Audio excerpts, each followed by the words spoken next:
You can get it. Okay. So, basically po, ang findings nyo ay preliminary lamang.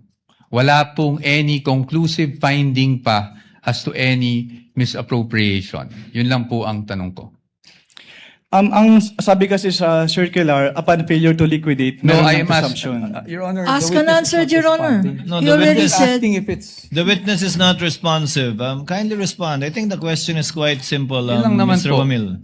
Preliminary pa lang. So wala pang any conclusive finding as to any misappropriation. Yun na lang po. Para lang po masagot nyo na ng diretso.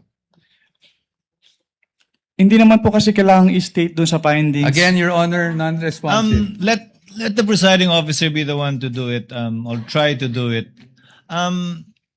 Kapag ka nag-issue po kayo ng AOM, Audit Observation Memorandum, failure to liquidate na po ba yun? O may mga observation pa lang kayo? Kailan masasabing may failure to liquidate na? Pag may notice of disallowance na, notice of suspension, o AOM pa lang? Nakalagay po kasi sa joint circular, Your Honor, under 8.3, failure to liquidate by the accountable officer upon due demand shall be a prima facie evidence. Opo, again, Mr. Wamila, yung pag-issue niyo po ba ng AOM, pasok na sa failure to liquidate upon due demand o hindi pa po? Hindi pa po sa AOM, Your Honor. Kasi wala pong due demand sa AOM. Yes po. At may sasabi mo rin bang wala pang failure to liquidate? O meron na?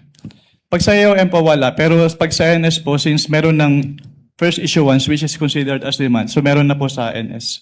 So, As per AOM siya. wala pa. Pag NS, meron ng demand at Opo. meron ng failure to liquidate. Opo, since sa AOM po, nire-require na silang i-justify and i-submit yung mga documents na hindi nila na-submit. Pero sa AOM, wala pa nga ganun. Yes po, Your Honor. Okay.